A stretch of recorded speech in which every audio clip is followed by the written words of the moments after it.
माए राम रसिया रिझाओ, राम रसिया रिझाओ, माए राम रसिया रिझाओ, राम रसिया रिझाओ, माए राम रसिया रिझाओ, राम रसिया रिझाओ, माए राम रसिया रिझाओ, राम रसिया रिझाओ, माए राम रसिया रिझाओ।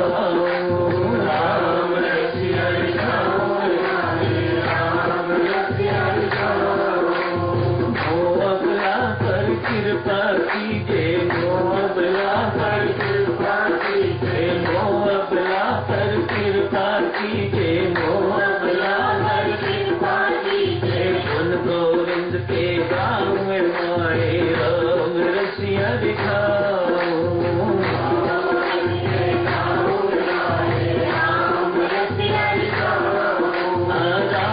रसिया दिखाओ,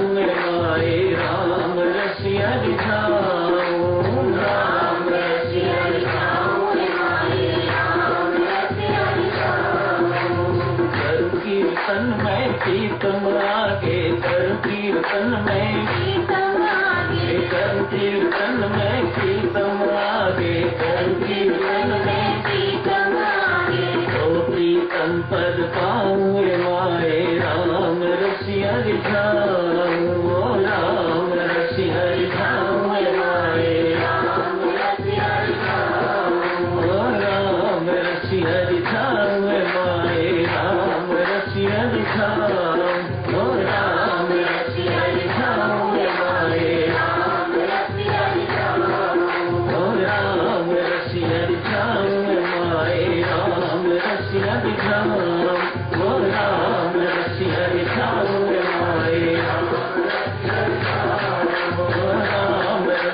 रिझाओ, माए राम रसिया रिझाओ, राम रसिया रिझाओ, माए राम रसिया रिझाओ,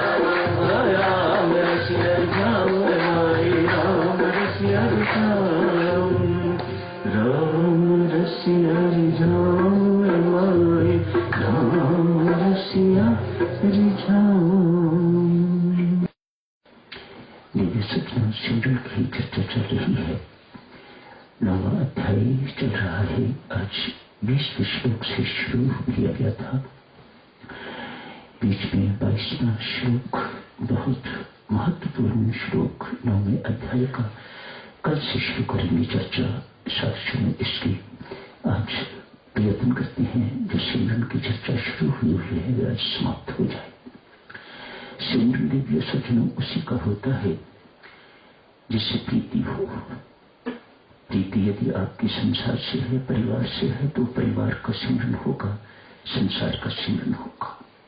प्रीति यदि परमात्मा से है तो परमात्मा का सिमरन होगा। पार्थ, तू मेरा स्मरण करता हुआ युद्ध कर। गीताचार्य भगवान श्री कृष्ण पार्थ के माध्यम से हम सबको उपदेश देते हैं, नित्य स्मरण करते रहो, सतत स्मरण करते रहो, नित्य स्मरण, निरंतर स्मरण, सदा स्मरण करते रहो, ताकि अंत समय जो मेरा स्मरण करता हुआ देह को त्यागता है पार्थ, वह मुझे प्राप्त होता है, इसमें कोई भी संदेह नहीं। पुष्ट किया गीताचार्य ने, इसमें कोई संदेह नहीं है, there's no doubt about it। जो मेरा स्मरण करता हुआ देह को त्यागता है, ये कैसे हो? पूर्व अभ्यास के बिना अंत समय स्मरण हो, ये संभव नहीं है। मानो जिंदगियों का पूर्व अभ्यास चाहिए, तो अंत समय परमेश्वर का स्मरण करता हुआ व्यक्ति देह को त्यागता है, बस जीवन सफल हो गया। मानो वह अंतिम क्षण बहुत महत्वपूर्ण है। जैसे आप स्टूडियो में जाते हैं या कहीं बाहर भी फोटो खिंचवाते हैं, तो फोटोग्राफर कहता है स्माइल प्लीज, तो आप हंसते हो तो फोटो हंसती हुई आ जाती है। उस वक्त मुखड़ा मायूस है, रोता हुआ है, तो फोटो रोती हुई मायूस फोटो आती है। जैसा उस वक्त आपका मुखड़ा होता है, उस वक्त आपकी फोटो वैसी तो आ जाती है। परमेश्वर भी ऐसा ही कहते हैं, अंत समय मेरा स्मरण करता हुआ तू देह को त्याग, तो निस्संदेह मुझे प्राप्त होगा। इसमें बिल्कुल भी संशय करने की जरूरत नहीं। तो जिंदगी का अभ्यास क्या है? यही ना, ताकि इस प्रकार का सिमरन जिंदगी पर चले है, ताकि अंत समय मुख से राम निकले, परमात्मा का स्मरण हो, बस जीवन सार्थक हो गया, जीवन सफल हो गया। प्रीति तो साधक सिमरन प्रेम प्रधान हुआ, इसके पीछे प्रेम है। प्रेम तो निराकार है, इसका साकार रूप है सेवा। आज दूसरा शब्द सिमरन के साथ और लगाते हैं, जीवन का पूर्णत्व, जीवन की पूर्णता कब प्राप्त होगी? जब सिमरन के साथ सेवा होगी।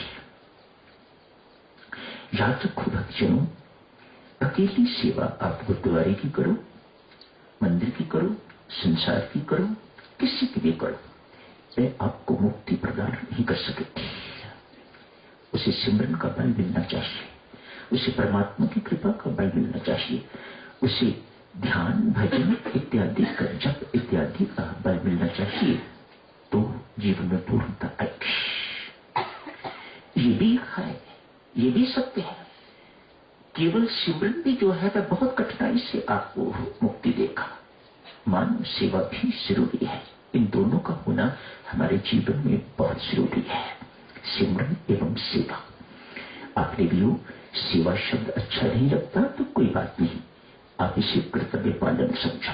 सेवा अर्थात जो परमात्मा ने आपको कर्तव्य दिए हैं, अच्छी पत्नी बनना है, अच्छी बहन बनना है, अच्छी सास बनना है, अच्छी पुत्री बनना है, अच्छे डॉक्टर बनना है, अच्छे इंजीनियर बनना है, अच्छे गृहस्थ बनना है, अच्छे ऑफिसर बनना है, अच्छे पिता बनना है, अच्छे पुत्र बनना है, अच्छे जमाई बनना है।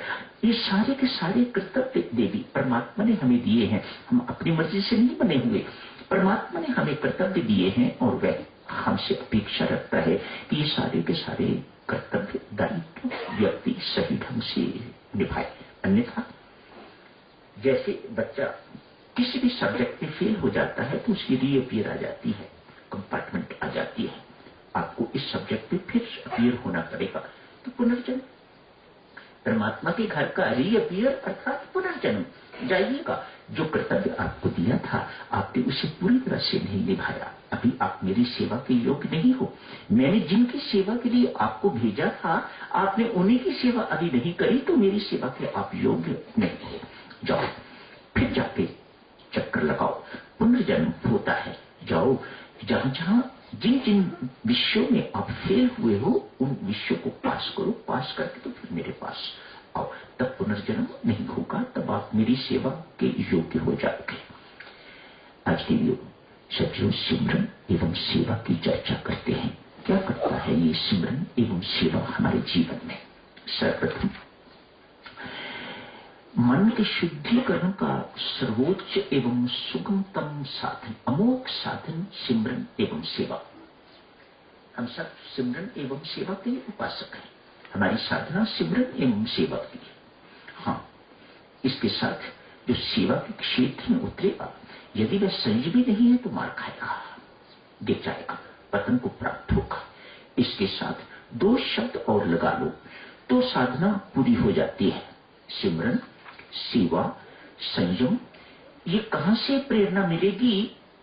फिर चौथा शब्द भी स अक्षर से शुरू होता है जिसे सत्संग कहा जाता है। तो ये चार शब्द याद रखो देवियों, सज्जनों, हमारे जीवन में पूर्णत्व की प्राप्ति इन्हीं से होती है। सिमरन, सेवा, संयम एवं सत्संग, ये चार शब्द जीवन की पूर्णता देने के लिए बिल्कुल सक्षम है, पर्याप्त है। मन का शुद्धिकरण सिमरन एवं सेवा से। आज साधक एक युवक बाबा नानक के पास आया। बाबा नानक से प्रश्न करते हैं, बाबा एक बात बताओ, मुझे बहुत बड़ा संशय है। ये संतों महात्माओं के विषय में इतना कुछ शास्त्रों में लिखा है, इतना कुछ संसार कहता है, क्या ये सत्य? बाबा से प्रश्न। बाबा नानक कहते हैं, युवक तू क्या सोचता है, तू अपनी बात पहले बता। तो इन संतों के बारे में क्या सोचता है? युवक कहता, मैं सोचता हूं ये धरती पर बोझ है, पशुवत जीवन व्यतीत करते हैं, दूसरों का खाना खाते हैं, दूसरों पर निर्भर रहते हैं, इनका अपना जीवन कुछ नहीं, धरती पर बोझ है।